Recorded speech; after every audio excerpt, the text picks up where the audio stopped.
আজকে আমরা শিখব সহজ উপায়ে প্রোনাউন। বেসিক্যালি প্রোনাউন অর্থ হচ্ছে in place of, in favour of, acting as, পরিবর্তে, পক্ষে, কোনো কিছু কাজ করায়।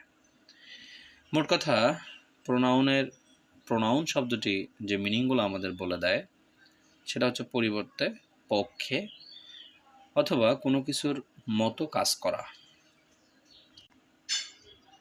প্রোনাউনগুলো নাউনের পরিবর্তে বসে, নাউনের মতো কাজ করে। আমরা অনেক প্রোনাউন সম্পর্কে জানি না বা চিনি না।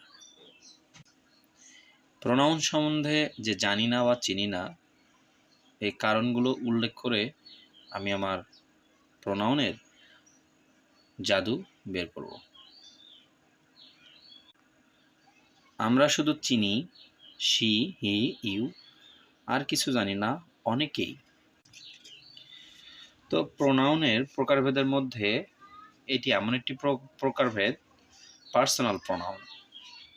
এটি সহজ করে বলতে গেলে ব্যক্তি বা বস্তু নামের পরিবর্তে, ব্যক্তি এবং বস্তু এখানে দুইটি নামের পরিবর্তে আমরা পার্সোনাল প্রোনাউনকে ব্যবহার করতে পারি। ব্যক্তির পরিবর্তে আমরা ব্যবহার করতে পারি আই, উই, হি, শি, কিন্তু বস্তুর পরিবর্তে অল টাইম আমরা ইট ব্যবহার করব। 2 নম্বর যে প্রিপজিশনের প্রোনাউনের কথা বলছি, পসেসিভ প্রোনাউন। সাবজেক্টের অধিকারে কোনো জিনিস থাকলে তখন আমরা পসেসিভ প্রোনাউন ব্যবহার করি, যা আমরা অনেকেই জানি না। Like that, mine, his, yours, hertz.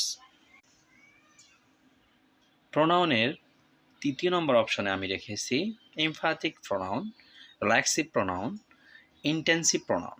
কেননা এই প্রোনাউন তিনটি প্রায় একই রকম রূপ ধারণ করে। লাইক দ্যাট, সাবজেক্টের অ্যাকশনের দিকে ফিরে যাওয়া বোঝাতে এই 3টি প্রোনাউন আমরা ব্যবহার করে থাকি। এই প্রোনাউন উদাহরণগুলো হচ্ছে my self, your self, himself, যা আমরা অনেক সময় ইউজ করে থাকি, আদৌ জানি না আসলে কি এটা কোন পার্টস অফ স্পিচ। আমি একদম প্রোনাউনের শেষ পর্যায়ে আসছি। হু, হোয়াট, হুইচ, এটা আসলে কোন প্রোনাউন হতে পারে? এটা বেসিক্যালি 2টি প্রোনাউন হতে পারে। এটা রিলেটিভ প্রোনাউন অথবা ইন্টারোগেটিভ প্রোনাউন। কখনো রিলেটিভ প্রোনাউন, আবার কখন ইন্টারোগেটিভ প্রোনাউন।